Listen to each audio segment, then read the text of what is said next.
Сәлем достар, бүгін біз 7 сұрақ бағдарламамыздың кезекті видеосын түсіргелі отырмыз. Міне сіздердің маған жіберген сұрақтарыңыз 7 сұрақ, соларға қазір жауап беруге тырысамын.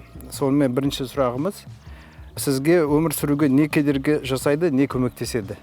Бұл сұрақтың өзі біртүрлі, мен түсінбедім де бұның мағынасын, өйткені өмір сүруге не кедергі жасайды деген ол қызық сұрақ қой. Бір жағынан ол өмір сүруге ешкім ештеңе кедергі жасамайды ғой. Адам өмір сүре береді, оған білмеймін қандай кедергі болады. Бірақ не көмектеседі дегенге, ол әрине әр адамның өзінің әртүрлі мына өмірге деген қатынасы ғой. Мен өмірді өте қатты жақсы көремін. Мысалы, кешке жатарда таң атқанша дейін келесі күнді асыға күтемін. Сондықтан мен өмірді өте жақсы көретін позитивті адаммын. Сондықтан маған өмір деген ешқандай кедергі жоқ. Маған бұл өмірде тек қана келешекте мен тек қана жақсылықты күтемін. Сондықтан мүмкін менің ол мінезімнің қасиеті шығар. Осы позитивті өмірге қарау, сол көмектесетін шығар. Білмеймін, бірақ Алланың қолдауы да шығар, кім біледі. Әйтеуір менің күнделікті өмірім таң атқанда альхамдулилладан басталады, күн аяқталғанда альхамдулилладан аяқталады. Мен әр өткізген күніме Аллаға ризамын. Екінші сұрақ: сізде шабытыңыз жоғалып кететін сәттер болады ма дейді. Өзіңізге, өз бизнесіңізге деген сеніміңіз жоғалып кетеді ме дейді. Әрине, кейбір уақыттарда шабыт жоғалып кетеді. Кейбір уақытта сенім кетіп қалады. Бірақ оның да бір себептері бар. Шабыттың өзі бұлай екі нәрседен тұрады ғой. Бірінші ол ынта немесе уәждеме. Бұлай бір кез келген істі істеуге ынта не уәждеме. Ол үшін істеп жатқан істеріңізді сіз өте қатты жақсы көруіңіз керек. Егер істейтін істеріңізді жақсы көретін болсаңыз, онда сіздің уәждемеңіз не ынтаңыз ешқашан кетпейді. Ол бір. Екіншіден, кейде мысалы сіз бір істі жақсы көресіз да, бірақ оны істеуге күш қуатыңыз жетпейді. Қуат кетіп қалады. Мысалы, шаршап жүресіз, немесе эмоционалдық бір депрессияға түсіп қаласыз. Оның ешқандай қорқыныш жоқ, өйткені қуат кетеді. Бұл өмірде ең қымбат нәрсе ол уақыт емес, ол қуат. Өйткені адамның мысалы кейде мақсаты болады, адамның жоспары болады, оны істеуге ынтасы болады, бірақ күші болмай қалады. Сондай жағдайда, егер өзіңіздің жақсы көретін ісіңізді істегіңіз келмей тұрса, онда сіздің қуатыңыз кетіп қалды деген сөз. Ол үшін қуатты көтеретін әдістер бар. Сол қуатты қайдан орнына келтірсеңіздер, онда шабытыңыз қайтып келеді. Үшінші сұрақ: сіз әрдайым осындай ашық және позитивті адам болып па едіңіз дейді. Мен жалпы өмір бақи осындай позитивті адам, ол Алланың берген мінезі, мен оған өте қатты ризамын Аллаға. Алла осындай мінез берді. Екіншіден, мен өзі мінезімнің екінші қасиеті ол мен өте әрекетшілмін. Кез келген нәрсе ойыма келсе, мен тез жоспарлаймын да тез әрекет жасап жүремін. Мен мысалы келіншегімнің күлетіні: сенде дейді, жоспар мен істің арасында ешқандай кідік жоқ дейді. Ешқандай тез бастап кетесіз, жоспар жасайсыз да сразу бастап кетесің дейді. Ол мен мінезімнің қасиеті. Оған да мен Аллаға шүкір деймін. Алланың сол жаратылысы. Бірақ ол бір жағынан, екінші жағынан мен өзімнің сүйетін істерімнің тапқандығынан болса керек. Өйткені әр адам өзінің сүйетін ісімен айналысса, ол әрдайым өзінің ісін істеуге асығады. Әр күнді асықтырады, әр күнге риза болады. Сондықтан осындай әрдайым болдыңыз ба дегенде, бала кезімнен осындай өмірді қатты сүйетін адаммын. Бала кезімнен әр күннен мен тек қана жақсылықты күтетін адаммын. Адам қандай ертеңгі күнді қандай күтсе, сондай ертеңгі күн оған келеді.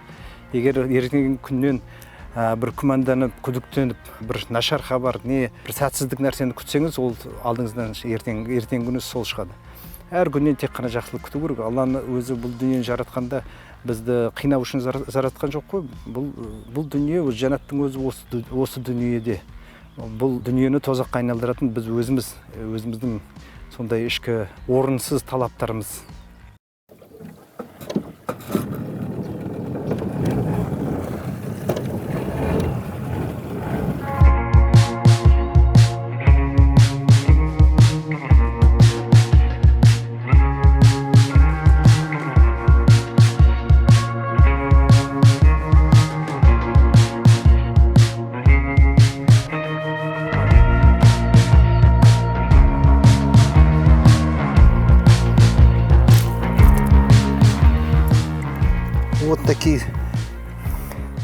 Вот такие караси у нас водятся.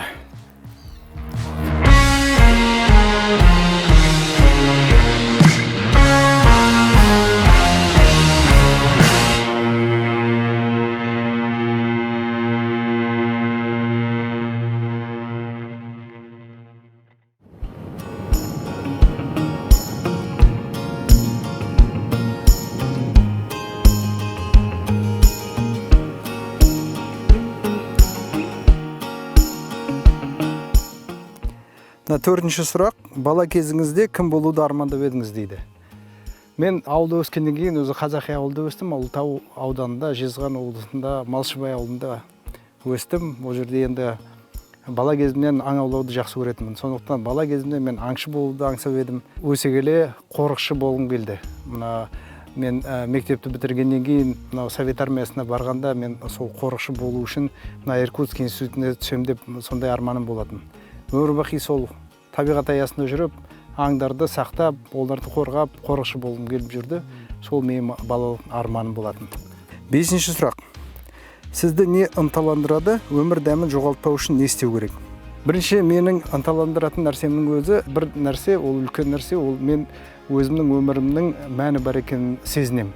Бұл өмірге бекер келген емеспін, бұл өмірде жай ғана куәгер болу үшін емес, бұл өмірдің бір активті өзгертуші ретінде немесе активті ойыншы ретінде келіп отырғанымды сезініп отырмын. Сондықтан бұл өмірдің мәнін түсініп, өзімнің өмірімнің мәнін түсініп, мен өзімнің миссиямның бар екенімді түсініп, бұл сезім мені қатты ынталандырады.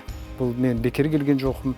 Алла мені бұл өмірге бекер әкелген жоқ. Соны сезінгеннен кейін әрине әрдайым адамның ішіндегі ынтасы, алға жүру, дамуы сондай керемет уәждеме беретін себеп сол. Алтыншы сұрақ, бірнеше бағытта жұмыс істегенде энергияны қалай сақтауға болады дейді. Бұл сұраққа жауап беру үшін қазір бірінші мынаған жүгерініп алайын. Бірнеше бағытта жұмыс істегенде дейді, энергияны қалай сақтауға болады дейді. Енді бұл мен алдындағы сұрақ жауапқа бір айтып кеттім ғой. Бұл өмірде ең маңыздысы ол адамның қуаты. Сондықтан қуатты басқару өте бір өнер, бөлек өнер. Көп адам оған мән бермейді. Бірақ адам қуат жоғалтпау үшін біріншіден ол табиғат аясында көп уақыт өткізу керек. Өйткені адамға қуат беретін нәрсе ол табиғат.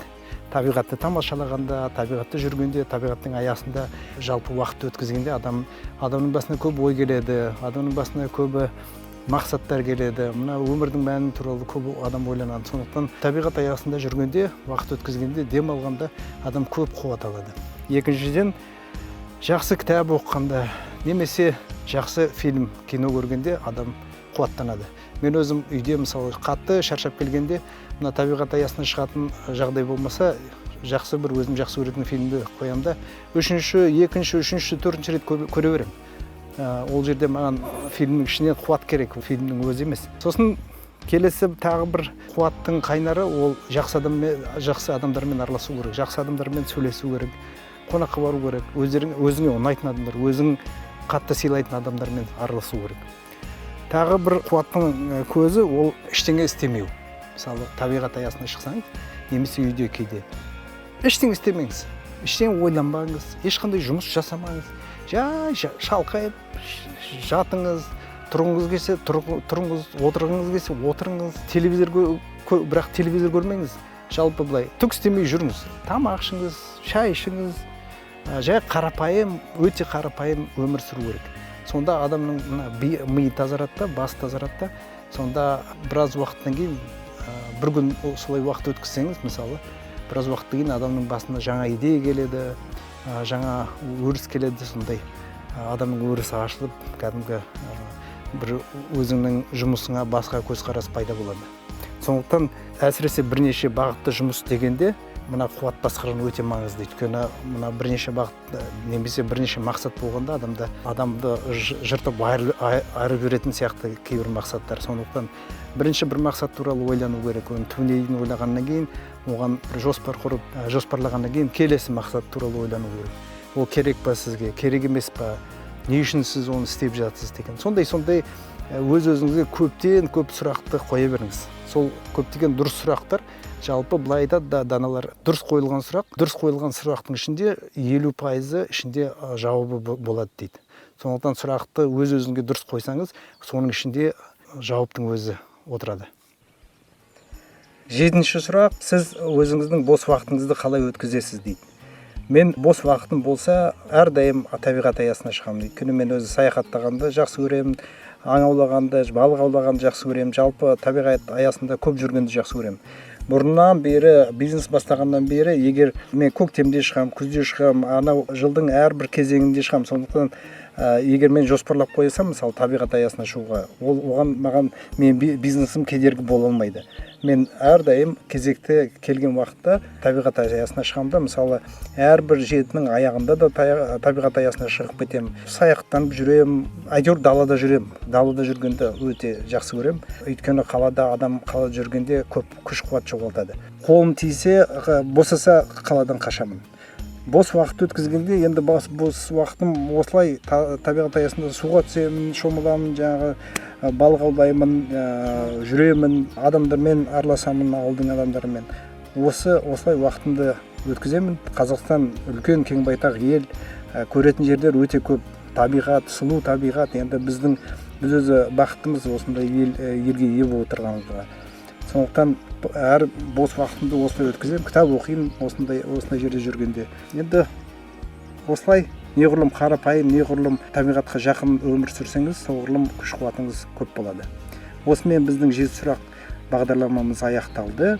Менің YouTube каналыма, Facebook, Instagram аккаунтыма жазылыңыздар, комментті жазыңыздар, лайкты қойыңыздар. Келесі кездескенше сәлем.